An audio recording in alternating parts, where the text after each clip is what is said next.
Hello everyone, welcome to our पाठशाला। I hope you all are doing great.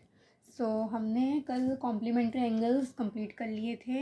हमने उसके बारे में डिस्कस किया था that the measure of two angles, if the measurement of two angles is 90 degree then they are known as complementary angles। ठीक है। So for example 60 and 30, अगर हम उन दोनों के जो मेजर हैं जो कि 60 और 30, उन दोनों को अगर हम उन दोनों का सम कर दें, उन दोनों को हम जोड़ दें, ऐड कर दें, then we will get 90।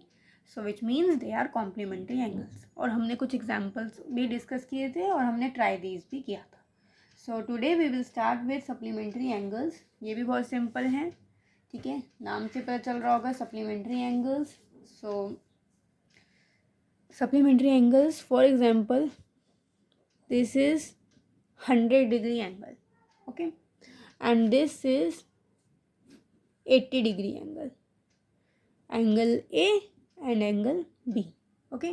angle A is 100 degree and angle B is 80 degree। so अगर मैं इन दोनों का सम करूँ, ठीक है, sum of angle A and angle B, so angle A plus angle B is equal to 100 plus 80 which is 180 degree, okay।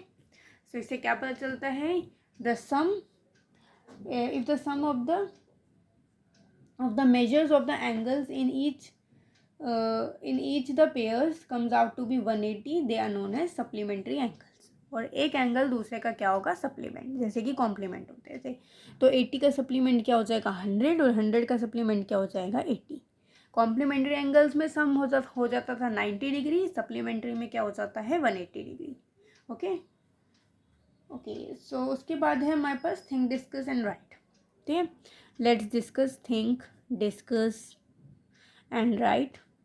So in first part it says can two obtuse angles be supplementary. क्या दो obtuse angle supplementary हो सकते हैं? So again, obtuse angles क्या होते हैं? Obtuse angles होते हैं हमारे जो होते हैं more than 90 and less than 180, okay, more than 90 and less than 180। सो अगर मैं इसमें ले लूँ 90 ही, या फिर मोर देन हमने लेने हैं, लेस देन 180 लेना है। सो या ऑब्ट्यूज एंगल जो है वो हमारे सप्लीमेंट्री होते हैं। ठीक है, 90 अगर हम ले लें तो उनका क्या होगा 180। ठीक है, इस तरीके से अगर हम ले लें सो ऑब्ट्यूज एंगल्स हो जाएंगे। दूसरा है कि क्या दो एक्यूट एंगल सप्लीमेंट्री हो सकते हैं? अगेन, एक्यूट एंगल जो होते हैं वो लेस देन होते हैं, लेस देन 90। सो अगर हम लेस देन 90 लें, सो 45 इस तरीके से भी ले ले तो 90 तक ही बनेगा, तो वो 180 से क्या आएंगे, लेस। सो नो, दो एक्यूट एंगल्स कभी भी सप्लीमेंट्री नहीं हो सकते, राइट। और थर्ड कहता है कैन टू राइट एंगल्स भी सप्लीमेंट्री। वो तो हमने यहाँ पे भी देखा है, दो राइट एंगल सप्लीमेंट्री होंगे। ठीक है, दो राइट एंगल्स हमारे सप्लीमेंट्री हो सकते हैं। ठीक है, सप्लीमेंट्री हो जाएंगे क्योंकि 90 + 90 इज इक्वल टू 180, जो कि हमारा सप्लीमेंट्री एंगल है। ठीक है, okay, then we have some try these. ठीक है, ट्राई दीज के सारे जो क्वेश्चन नंबर 1 है वो आपका पूरा होमवर्क है, क्योंकि वो सेम ऐसे ही करना है। मैं आपको फोर्थ पार्ट बता देती हूँ। Fourth part is 45 and 45। एक एंगल दे रखा है हमें 45 और दूसरा एंगल दे रखा है हमें 45।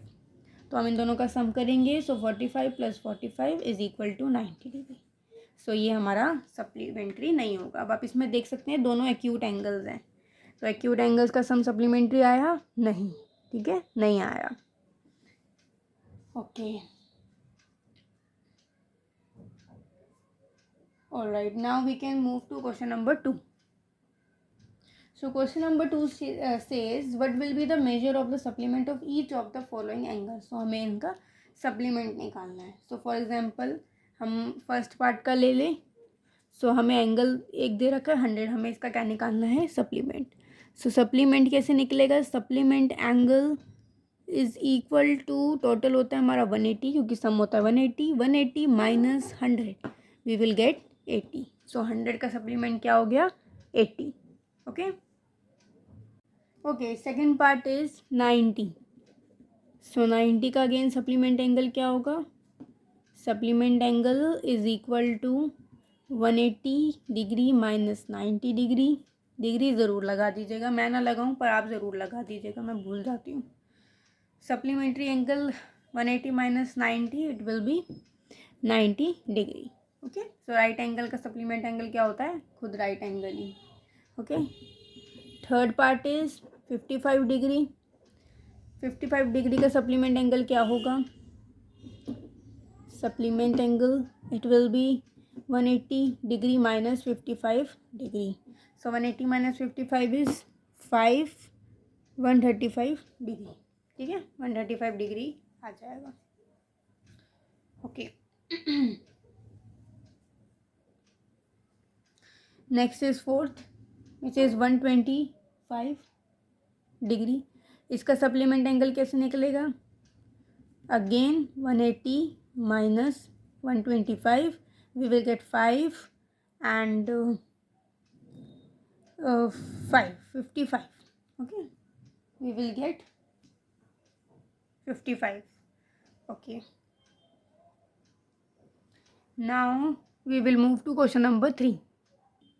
Okay, so question number 3 says among two supplementary angles the measure of the larger angle is 44 degree more than the measure of the smaller. So we have to find their measurements. So अब आप देख सकते हैं फिर से हमारा यहाँ पे इक्वेशंस वाले चैप्टर से लिंक हो गई। ठीक है, लिंकिंग हो गई। सो हमें बोला गया है कि दो सप्लीमेंट्री एंगल्स में से जो लार्जर एंगल है वो 44 डिग्री मोर देन है the measure of smaller angle. So let the smaller angle be x. ठीक है, and let the larger angle B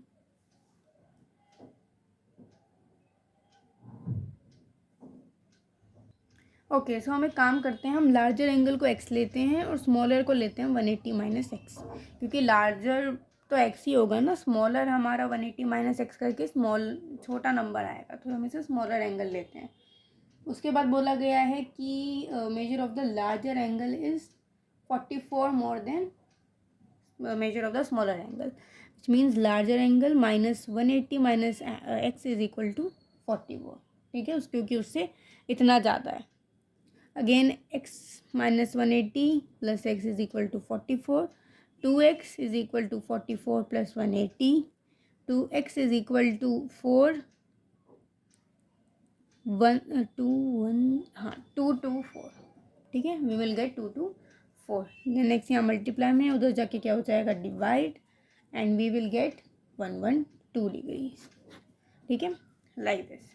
अब आप देख सकते हैं मैंने कैसे सिचुएशन के हिसाब से जो एक्स है उसको दूसरा ले लिया। हर बार आपको एक्स वो नहीं लेना जो आपको दिख रहा हो, कभी कभी आपको ये खुद सोचना होगा कि जैसे कि लार्जर एंगल है, लार्जर एंगल ऑब्वियसली हम मैं 180 में से वो चीज़ माइनस करूँगी तो मेरे को कोई वो लार्जर एंगल वो फिर मुझे दूसरा थोड़ी मिलेगा, तो छोटा ही होगा ऑब्वियसली। तो इस तरीके से मैंने ये पता लगाया कि लार्जर एंगल को एक्स लेना है और स्मॉलर एंगल को 180 माइनस एक्स लेना है। ठीक है, सो आई होप आपको ये समझ में आ गया होगा। Okay, so now we will discuss about adjacent angles. So अगर हम एडजेसेंट एंगल्स की बात करें तो जैसे कि ये आप अपनी एक नोटबुक ले सकते हैं। ठीक है, मैं आपको एक नोटबुक दिखाती हूँ। ओके, सो जैसे कि मेरे पास ये एक डायरी टाइप है और इसमें इस तरीके से इसमें पेजेस हैं, राइट। तो अब इसमें दो एंगल्स बन रहे हैं, एक तो ये वाला एंगल और एक ये वाला एंगल। ठीक है, ऐसे बन रहे हैं। ऐसे ले लूँ तो मैं, तो एक ये और एक ये। ठीक है, तो आप देख सकते हैं कि एक इन सब की एक कॉमन पॉइंट से हमारे पास दो एंगल्स बन रहे हैं, राइट। ऐसा हो रहा है। ओके, तो जैसे कि ये मैंने नोटबुक बना ली यहाँ पे।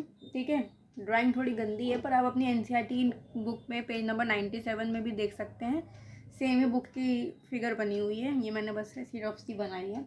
तो जब आप इस बुक को ओपन करोगे तो इसको ऊपर से देखोगे जब आप, तो ए और बी हमारे पास दो पेयर ऑफ एंगल्स आ रहे हैं, वो भी next to each other, right. A और बी, जैसे कि मैंने अभी आपको नोटबुक खोल के दिखाया भी था, आप अपनी नोटबुक भी खोल सकते हैं, उसमें भी यही होगा। ठीक है, So in both the vertices A and B, we find a pair of angles are placed next to each other, right? So इससे हमें ये पता चलता है they have common vertex, ठीक है, उनके पास ये common vertex है. पहली चीज़ they have common vertex है. दूसरी चीज़ है कि they have common arm, ठीक है, उनकी आर्म भी कॉमन है. कॉमन आर्म मीन्स ये जो पेज है ये वाला, ठीक है, ये इनकी कॉमन आर्म है, दोनों कॉमन है, ठीक है, दोनों की कॉमन आर्म है. और तीसरी जो अनकॉमन आर्म्स हैं, नॉन कॉमन आर्म्स जो हैं वो दोनों ईदर साइड पर हैं, ठीक है, वो ईदर साइड पे हैं. विच मीन्स इसकी जो कॉमन है इन दोनों की वो तो ये रही, जो अनकॉमन है वो एक यहाँ है और एक इधर है, ठीक है. एंगल इस तरीके से तो बनते हैं. तो मैं अगर इसको उस फॉर्म में करूँ जैसे कि आप समझते आ रहे हो, तो वो इस तरीके से बन जाएगा कि लाइक दिस एंड दिस, ठीक है.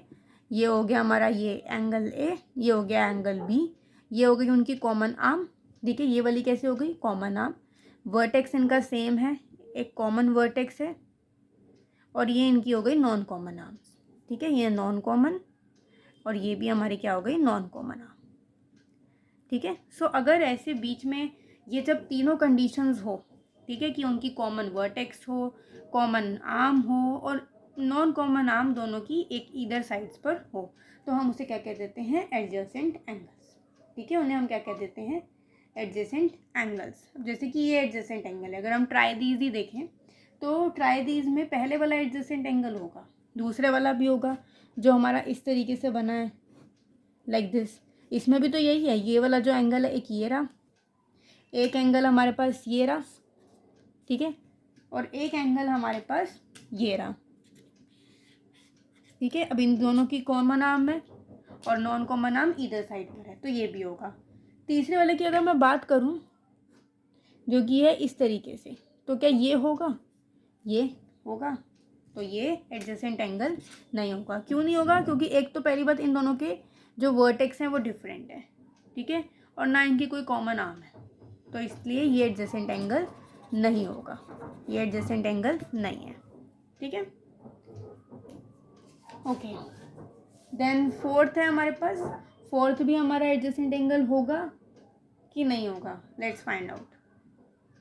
ओके, जो हमारा फोर्थ पार्ट है उसमें है लाइक दिस, और बीच में इस तरीके से ये पूरा वेट, हाँ, ये पूरा है 2 और ये इतना है 1. अब इसमें आप देखिए, अब आपको देख के लग रहा होगा कि ये इसमें भी एडजेसेंट एंगल हो सकता है, बट इट इज़ नॉट.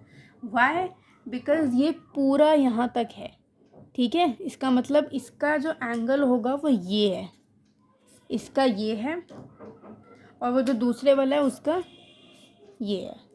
अब आप कहोगे कि मैम इसमें कॉमन देखिए, अब इसमें कॉमन वो है,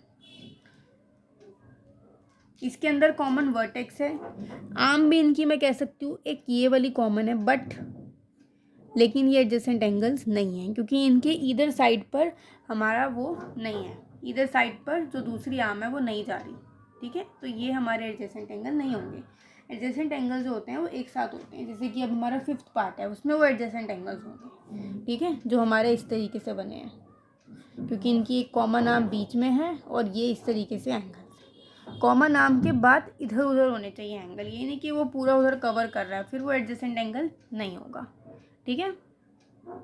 okay, so we are running out of time, so that's why question number 2 आप खुद ट्राई कीजिएगा. अगर आपको कोई डाउट हो तो आप मुझसे पूछ सकते हैं. थिंक डिस्कस स्लाइड भी आप कर लीजिएगा. कल हम लीनियर पेयर के बारे में डिस्कस करेंगे. So thank you so much. Keep practising, keep studying. Have a nice day.